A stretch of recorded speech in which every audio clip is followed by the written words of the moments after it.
Salut à tous les amis, j'espère que vous allez très bien. Aujourd'hui me voilà en train de biner le persil qui a été semé. 27-28 jours après on a passé le désherbeur thermique. Aujourd'hui il fait bien ligne, il y a quand même de l'herbe. Et là on est en train de faire un binage de précision grâce à la bineuse à caméra Monosem. C'est vrai que j'arrive à avancer à 5,5 km/h. On arrive à passer quand même très près des lignes.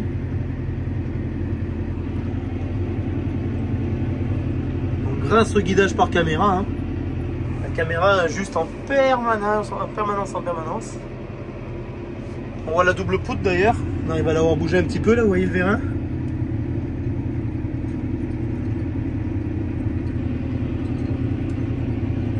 Pour toujours être au plus près de la plante. C'est vrai que c'est vraiment le moment de le faire, hein, parce que malgré le passage de désherbeur thermique, attention à la levée d'adventice qu'il y a là, c'est vraiment impressionnant. Du coup on supprime toutes les adventices qu'il y a entre les lignes, on laisse quelques centimètres sur la ligne parce qu'on ne peut pas non plus passer bien plus près. On laisse quelques centimètres sur la ligne sur laquelle les adventices sont arrachés à la main. On n'a pas le choix. Pour information, le persil ramené à l'hectare, on n'aura pas moins de 600 heures par hectare de désherbage à la main. Donc c'est énorme. Alors imaginez si on n'avait pas un binage de précision, ça vaudrait même pas le coup d'en produire.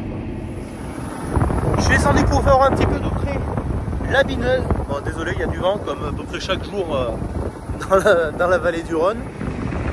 Alors, pour faire voir de près la fameuse caméra, c'est elle qui va voir les rangs. Hop, je m'approche. Donc on a deux coutres qui vont passer au plus près du rang pour découper la terre. Deux protège-plans, ce qui va faire, grâce au protège-plan, que le soc ne va pas recouvrir le rang de terre. Ouais, ça doit vous faire au plus près pour vous rendre compte. Alors forcément, l'herbe qui est sur le rang, elle, on n'a pas d'autre choix que de l'arracher à la main. Celle qui ne sera pas arrachée par la bineuse malheureusement.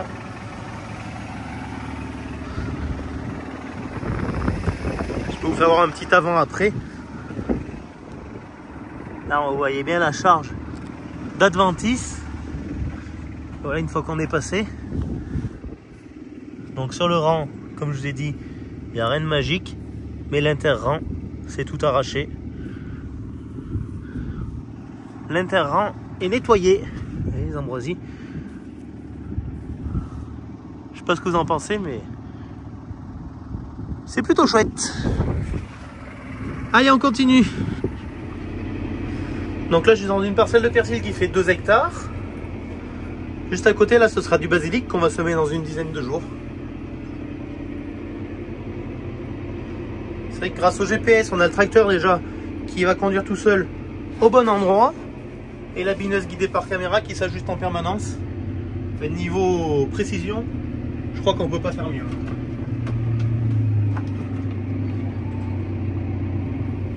C'est vrai que j'ai beaucoup de questions au sujet de la bineuse, du fait qu'elle soit loin derrière et qu'il y ait ces grandes poutres.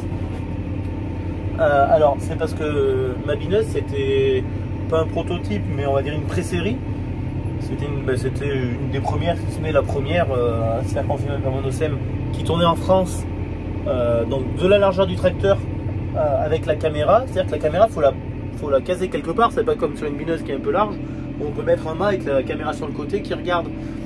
Donc s'il mettait la caméra dessous, on se retrouvait à regarder entre les roues du tracteur avec les ombres qui dérangent, etc. C'était pas forcément le plus cohérent.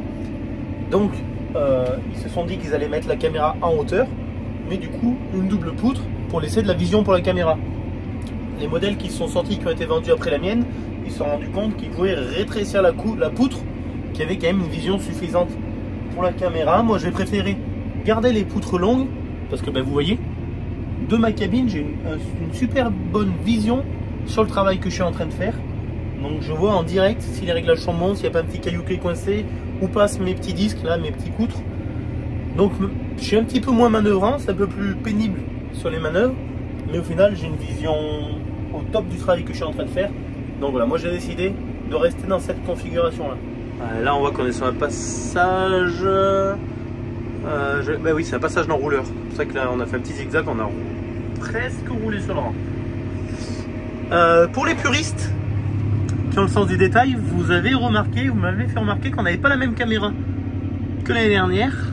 La première année, j'étais en caméra classe, la même que celle-là.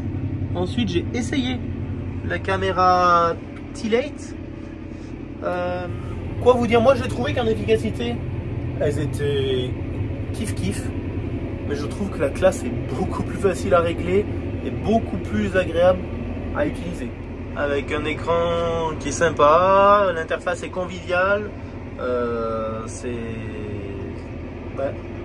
Pour moi, c'est vraiment beaucoup plus intuitif, beaucoup plus facile dans les réglages, ainsi de suite. Voilà, c'est pour ça que j'ai préféré revenir sur la classe. J'ai pas fini la parcelle, mais je dois rentrer à l'exploitation parce que j'ai un rendez-vous là qui arrive dans 5 minutes. J'espère que cette petite vidéo sur le binage vous a bien plu. Si vous n'êtes pas abonné, mais comme on dit les amis, vous abonnez, ça mange pas de pain et ça fait toujours plaisir. À très bientôt dans une prochaine vidéo. Ciao ciao.